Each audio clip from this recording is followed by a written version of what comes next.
It all started on a chilly Friday evening in Los Angeles.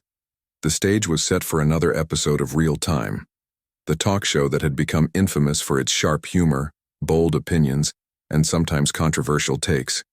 People loved tuning in, because they never knew what to expect.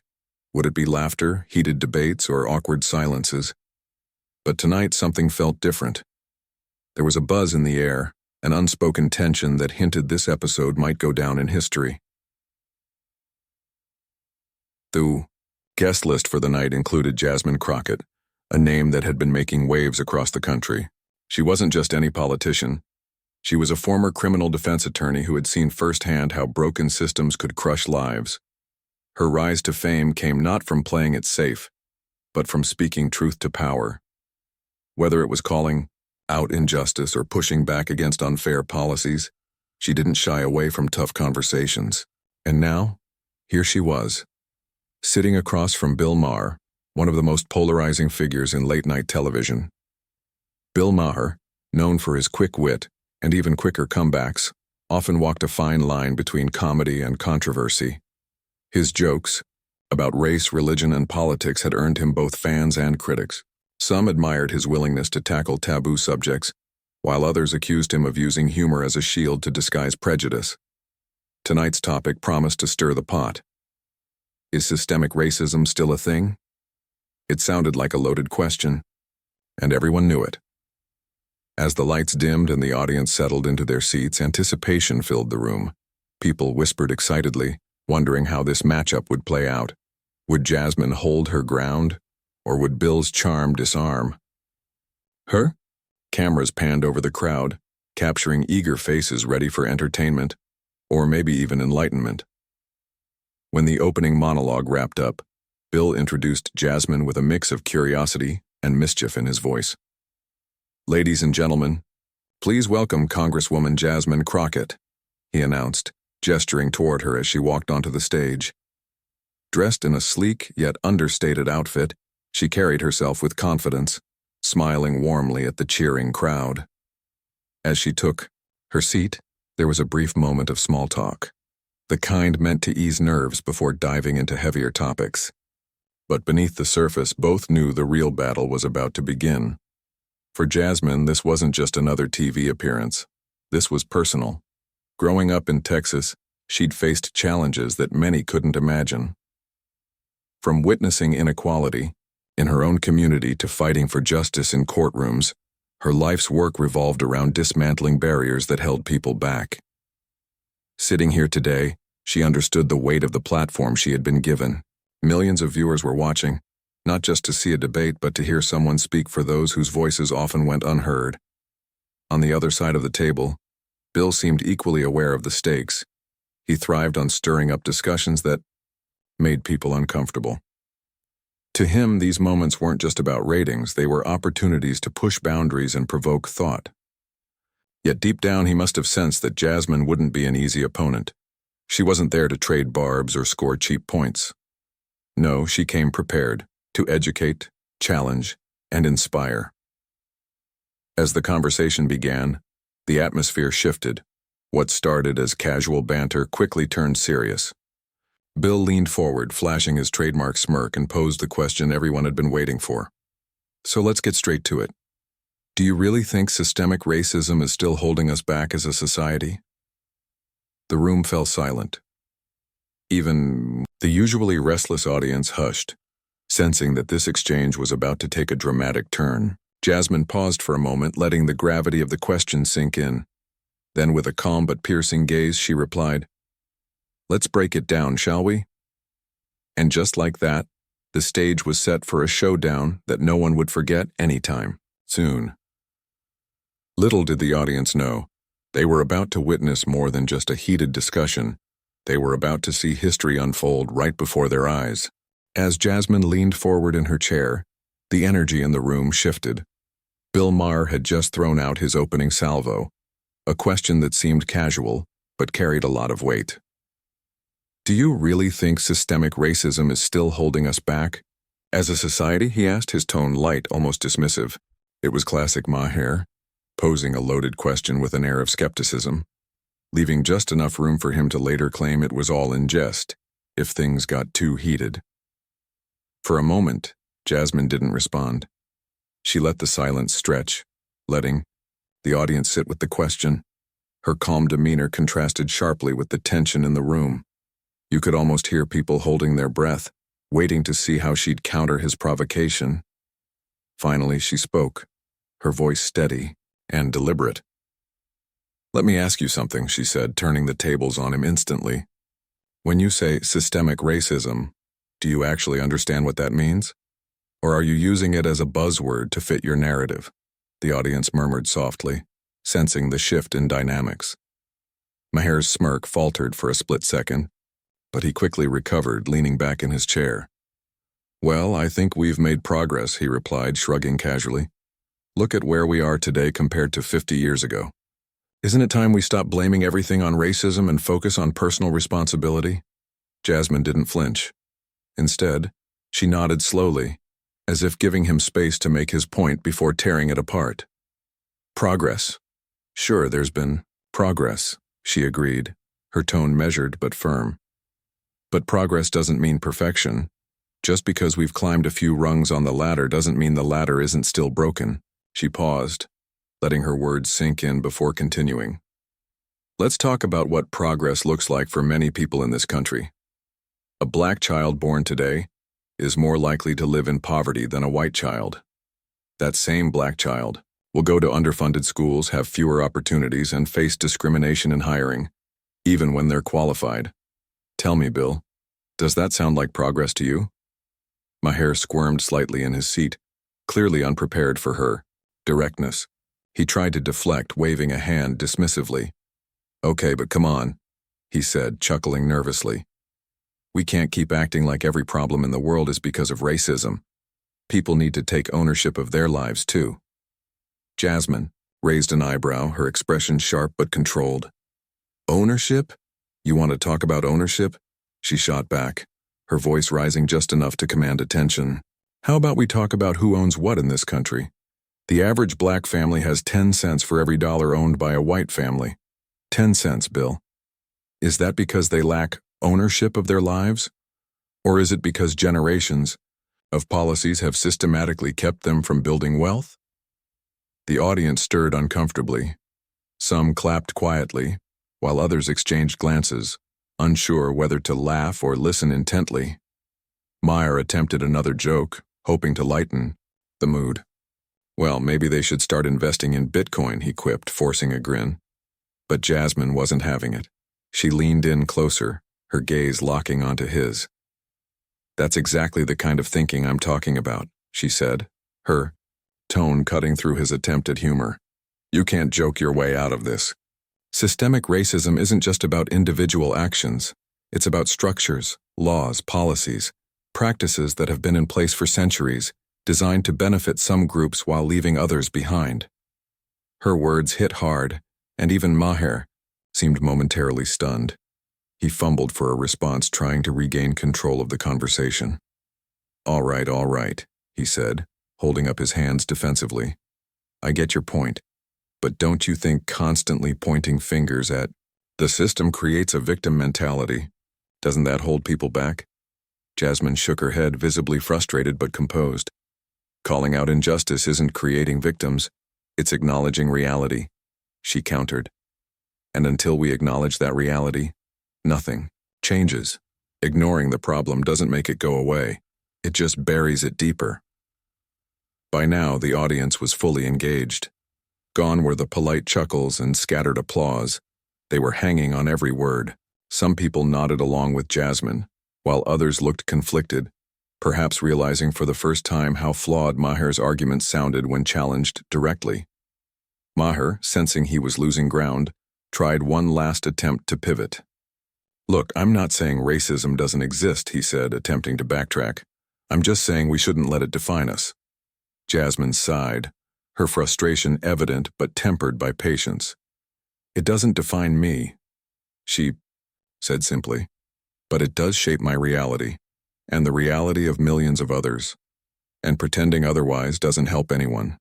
With that, she sat back, crossing her arms as if daring him to respond. For once, Maher didn't have a quick comeback. The room fell silent again, the weight of her words lingering in the air. What started as a light-hearted debate had turned into something far more profound. Jasmine hadn't just answered Maher's questions, she had flipped them on their head, exposing the flaws in his logic and forcing everyone to confront uncomfortable truths. Whether they liked it or not, the conversation had changed, and deep down everyone knew this was only the beginning. The room was electric. You could feel the tension in the air, thick enough to cut with a knife. Bill Maher shifted uncomfortably in his seat, clearly caught off guard by Jasmine's unrelenting clarity. He had walked into this segment expecting a polite debate, maybe even a chance to score some laughs at her expense. But what he got instead was something entirely different. A woman who wasn't afraid to call him out point by point and dismantle his arguments with precision. Jasmine leaned forward again, her body language exuding confidence. "Let's be real for a second," she said, her voice steady but sharp. "You keep talking about personal responsibility like it exists in a vacuum, like people wake up every day and decide, hey, I'm going to be poor today. Newsflash. It doesn't work that way." She paused, letting her words sink in. "Imagine this. 2 kids, same age, same dreams. One grows up in a neighborhood with good schools, safe streets, and access to resources. The other grows up in a community where the schools are crumbling. Jobs are scarce and crime is high. Now tell me, Bill, how much of their future is really about personal responsibility?" Maher opened his mouth to respond, but Jasmine didn't give him the chance. She pressed on, her tone growing more passionate. "And let's not forget the role of history here. Slavery didn't magically end without consequences. Jim Crow laws didn't disappear overnight. Redlining kept black families from buying homes in certain neighborhoods, which meant they couldn't build wealth the way white families could. These aren't ancient events. They happened within living memory. And the effects? They're still playing out today." The audience sat frozen, captivated by her delivery. Some nodded along, others scribbled notes, and a few looked visibly uncomfortable, as if they were seeing these issues for the first time. Maher, meanwhile, struggled to regain control. "Okay, sure," he stammered, attempting to sound nonchalant. "But isn't focusing on all this just dwelling on the past?" Jasmine tilted her head, her expression a mix of disbelief and frustration. "Dwelling on the past?" she repeated, her voice rising slightly. "No, Bill. We're dealing with the present, because the past built the systems we live in today. When you ignore that, you're not being clever, you're being willfully blind." She took a deep breath, collecting herself before continuing. "Let me break it down even further. Take healthcare. Did you know that black women are 3 times more likely to die during childbirth than white women? 3 times. That's not because they're less responsible or don't care about their health. It's because the system fails them. Doctors dismiss their pain. Hospitals in their communities are underfunded. And guess what? That's not an accident, it's a pattern." Her words landed like a punch, and the audience erupted into murmurs. Even Maher, usually so quick with a quip, seemed at a loss. He tried to interject, offering a weak rebuttal. "Well, those are complicated issues," he muttered, shrugging as if complexity somehow excused inequality. But Jasmine wasn't done yet.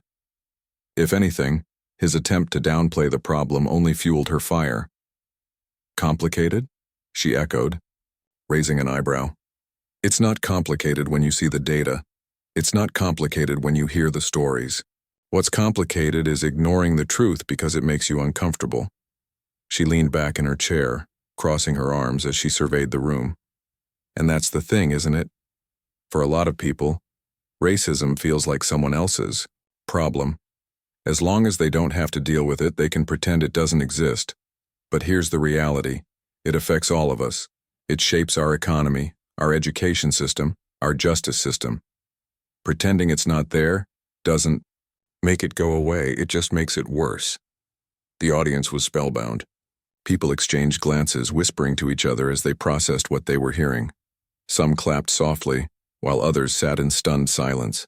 Even the panelists sitting nearby seemed uneasy, shifting in their seats as Jasmine continued to lay out her case. Let's talk about incarceration, she went on, her voice unwavering. Black men are incarcerated at nearly 6 times the rate of white men. 6 times. Is that because they commit more crimes? No. Studies show that people of all races commit crimes at similar rates. So why the disparity? Because of policing practices. Because of sentencing laws. Because of biases baked into the system. Maher tried to interrupt again, but Jasmine held up a hand, silencing him with a look. Don't try to pivot now, she said firmly. This isn't about making excuses. It's about facing facts. And the fact is, if you're serious about solving these problems, you can't start by denying they exist. By now, the atmosphere in the studio had completely shifted. What began as a lighthearted discussion had transformed into a raw, unfiltered examination of systemic injustice. The audience, once amused by Maher's antics, now seemed deeply affected. Some wiped tears from their eyes, moved by Jasmine's passion. Others scribbled furiously, determined to remember every word she said. As she wrapped up this part of her argument, Jasmine leaned forward one last time, her gaze locking onto Maher's. You asked me earlier if systemic racism defines us. Let me answer that. No, it doesn't define me, but it does shape my fight. And until we acknowledge that, we'll never move forward. With that, she sat back, folding her hands neatly in her lap. The room fell silent, the weight of her words hanging heavy in the air. For the first time in the show's history, Maher was speechless, and everyone watching knew they were witnessing something extraordinary. The room was still buzzing from Jasmine's powerful arguments when she decided to shift gears. Numbers and statistics were important, sure, but she knew that sometimes the most impactful truths came from personal stories, the kind that made people stop and think about how these issues affected real lives. So instead of continuing with more data, she leaned forward in her chair, her expression softening just a little. Let me tell you something, she began, her voice quieter, now but no less compelling. I grew up in Texas in a neighborhood where opportunity felt like a distant dream. I saw kids who were just as smart, just as talented as anyone else, but they didn't have the same chances. They weren't lazy or unmotivated. They were trapped by circumstances beyond their control. She paused, looking around the room as if searching for understanding eyes. I remember one boy in particular. He was brilliant, could solve math problems faster than anyone in class, but his family couldn't afford tutoring or extracurriculars. By the time he hit high school, he'd fallen so far behind that dropping out seemed like the only option. Last I heard, he ended up in prison for stealing food to feed his younger siblings. Tell me, Bill, does that sound like personal responsibility to you? Maher shifted uncomfortably in his seat, clearly unsure how to respond. The audience, on the other hand, was rapt. Some wiped away tears, while others nodded solemnly, as if remembering similar stories from their own communities. Jasmine continued, her tone steady, but filled with emotion. And then there are the women. Oh, the women. She sighed deeply, shaking her head. As a lawyer, I represented so many black women who were treated like criminals simply because they existed. One client stands out in my mind, a young mother charged with possession of marijuana. Do you know how much she had on her? Less than an ounce. Less than what some of your celebrity guests openly admit to smoking on this very show. Her gaze locked onto Maher's, daring him to interrupt. When he didn't, she pressed on. That woman got 5 years in prison. 5 years. Meanwhile, those celebrities got laughs and applause. Why? Because they're seen as funny or relatable. But my client? She was labeled a criminal. Her children were taken away. Her life was ruined. All over something that wouldn't even raise an eyebrow for someone else. The audience gasped audibly, the injustice hitting them like a punch to the gut. A few people clapped softly, but most sat in stunned silence, processing the disparity she described.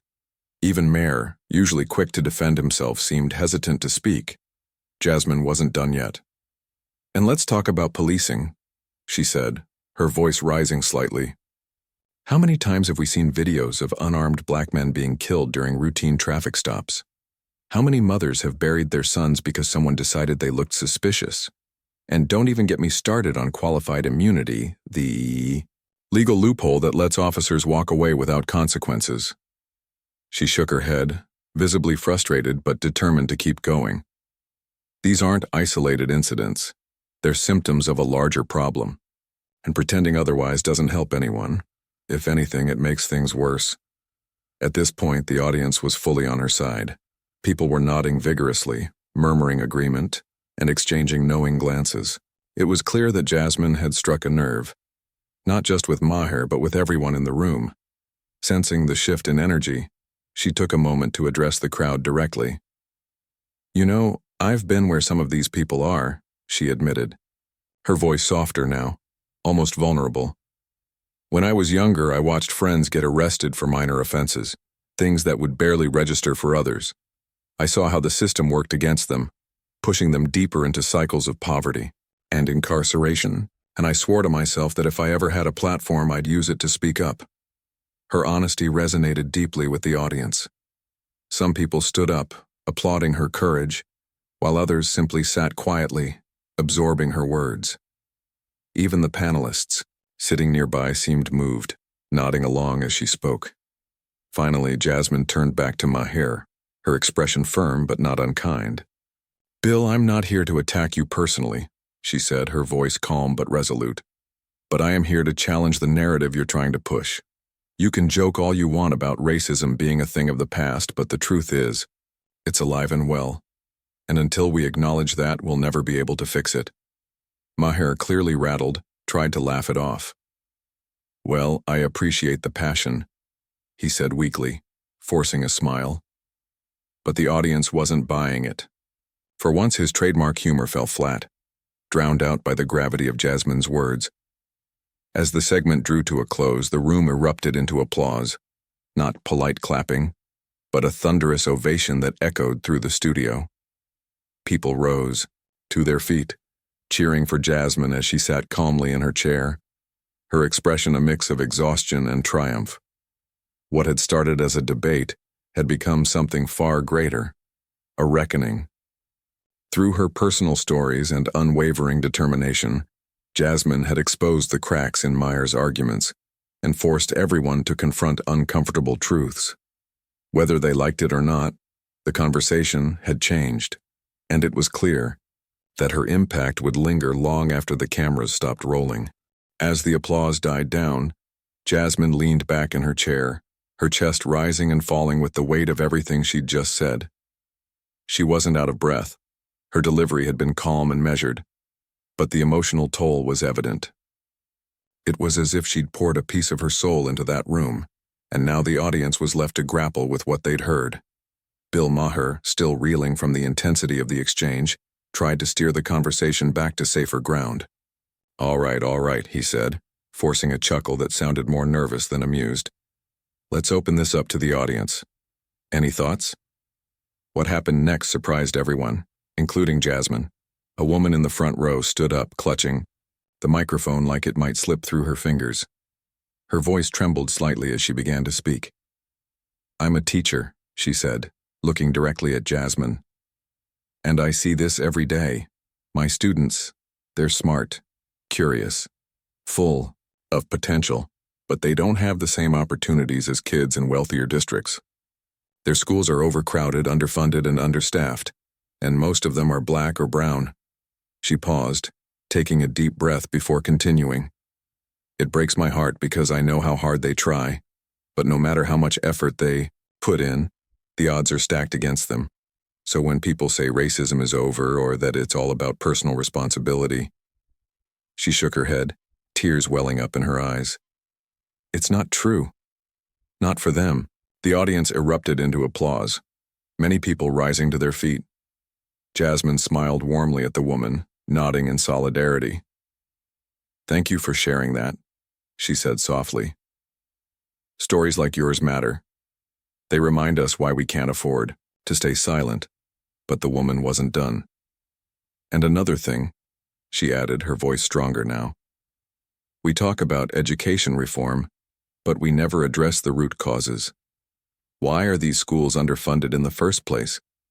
Because of property taxes, because of policies that tie school funding to neighborhood wealth. That's systemic racism in action. By now, the entire studio was buzzing. Another person stood up, a man this time wearing a baseball cap and a worn jacket. He cleared his throat nervously before speaking. "I live in Chicago," he said, his voice steady but tinged with frustration. "And let me tell you, racial profiling isn't something you read about in history books. It happens every single day. I've been stopped by police more times than I can count, and I've never committed a crime. Never." He looked around the room, his gaze landing briefly on Maher before shifting to Jasmine. "You know what it feels like to be treated like a suspect just because of the color of your skin? It's dehumanizing. It makes you question whether you even belong in your own country." His words hung heavy in the air, punctuated by murmurs of agreement from the crowd. Someone shouted, "That's right," while another called out, "Speak the truth." Jasmine nodded slowly, her expression thoughtful. "Thank you for saying that," she said, her voice filled with genuine gratitude. "Your experience is exactly why we need to keep talking about this. Silence only protects the status quo." One by one, other audience members joined in, each adding their perspective to the growing chorus of voices. A young woman spoke about being denied health care coverage despite working 2 jobs. An older gentleman shared how redlining had prevented his parents from buying a home in a better neighborhood, impacting generations of his family. Even someone who initially seemed skeptical of Jasmine's arguments admitted, "You've given me a lot to think about." Through it all, Bill Maher sat quietly, his usual bravado replaced by an awkward silence. He tried to interject a few times, offering weak rebuttals or jokes, but they fell flat. The audience wasn't interested in hearing him anymore. They wanted to hear each other. Finally, after nearly 10 minutes of raw, unfiltered testimony, Jasmine raised a hand to signal the end of the segment. "I want to thank everyone here tonight," she said, her voice warm but firm. "This is what happens when we listen to each other instead of talking over each other. These stories matter. They remind us that racism isn't just a concept, it's a lived reality for millions of people." She turned to Maher, her tone softening slightly.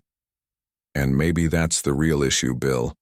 When we dismiss these experiences, we're not just ignoring facts, we're invalidating lives.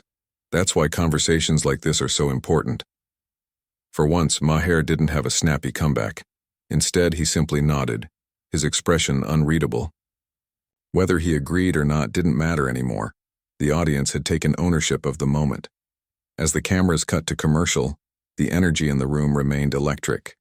People hugged strangers, exchanged contact information, and vowed to continue the conversation outside the studio. Some approached Jasmine as she exited the stage, thanking her for giving them a platform to share their truths. Backstage, the crew whispered among themselves, marveling at what they'd witnessed. One producer muttered, "That was intense, in a good way." Another nodded, adding, "She changed the game tonight." Meanwhile, online, clips of the segment began spreading like wildfire. Social media lit up with reactions, hashtags like "Source Real Talk" and "Systemic Racism Exposed" trending within hours. Viewers praised Jasmine for her courage and authenticity, while critics accused Maher of being out of touch. For better or worse, the episode had sparked a national conversation, one that wouldn't fade anytime soon. By the time the credits rolled, the impact of Jasmine's appearance on Real Time was undeniable. The episode wasn't just another late-night talk show. It had become a cultural moment. Social media exploded with reactions, clips of her takedown, going viral within hours. People couldn't stop talking about it. Some praised her for standing up to Bill Maher with grace and intelligence, while others debated the points she made, sharing their own stories and perspectives. Jasmine herself was flooded with messages, texts, emails, tweets, even handwritten letters from people who felt seen and heard because of what she'd said. One message stood out among the rest. "Thank you for saying what so many of us have been feeling but didn't know how to put into words." It was simple, heartfelt, and exactly the kind of feedback that reminded her why she did this work. The buzz didn't stay confined to social media, though. News outlets picked up the story, replaying key moments from the segment and analyzing its significance. Late-night hosts joked about it, some applauding Jasmine's poise, others poking fun at Maher for getting schooled. Even morning news programs dedicated segments to discussing the broader implications of systemic racism, using Jasmine's arguments as a jumping-off point. For once, mainstream media was forced to confront an uncomfortable truth, and audiences were paying attention. Bill Maher, meanwhile, found himself in hot water. Critics accused him of using his platform to perpetuate harmful stereotypes, while defenders argued he was simply sparking debate. But no matter where people stood, one thing was clear. His usual antics had fallen flat this time. Advertisers began pulling sponsorships, citing concerns over brand alignment. Calls for accountability grew louder, with petitions circulating, online demanding more thoughtful discussions on his show. For Jasmine, the aftermath was both overwhelming and inspiring. Invitations poured in, from universities asking her to give keynote speeches, organizations wanting her to lead workshops, and activists eager to collaborate. She became a symbol of resistance against complacency, proof that speaking truth to power could ignite real change. Her phone rang nonstop, each call offering opportunities to amplify her message further. But despite the whirlwind of attention, Jasmine remained grounded. In interviews following the episode, she emphasized that the focus shouldn't be on her. It should be on the issues. "This isn't about me," she told one journalist. "It's about the millions of people whose voices deserve to be heard. If my words helped shine a light on their struggles, then I've done my job." Her humility resonated deeply with people. Supporters admired not just her intellect, but also her humanity. They saw someone who genuinely cared, not just about winning debates, but about creating a better future for everyone. As weeks turned into months, the ripple effects of that night continued to spread. Conversations about systemic racism moved beyond dinner tables and social media threads. They entered classrooms, boardrooms, and legislative chambers. Lawmakers cited Jasmine's arguments during hearings. Teachers used her segment as a teaching tool, and grassroots movements gained momentum. Even Maher's show underwent subtle changes. While he never publicly apologized, his tone shifted slightly in subsequent episodes. He seemed more cautious, perhaps aware that audiences now expected deeper introspection rather than surface-level provocations. Panelists chosen for future shows included more diverse voices, reflecting a growing recognition of the need for inclusivity. For Jasmine, the experience reinforced her belief in the power of storytelling. She knew that statistics and policies mattered, but personal narratives, the kind that made people feel something, were what truly drove change. Inspired by the courage of the audience members who spoke up that night, she launched a new initiative aimed at amplifying marginalized voices. Dubbed Speak Your Truth, the project provided a platform for everyday people to share their experiences with inequality and injustice. Looking back on that fateful evening, Jasmine often reflected on how unpredictable life could be. She hadn't walked into that studio expecting to make history, but sometimes all it took was one brave moment to spark a movement. And for her, that was worth every ounce of effort.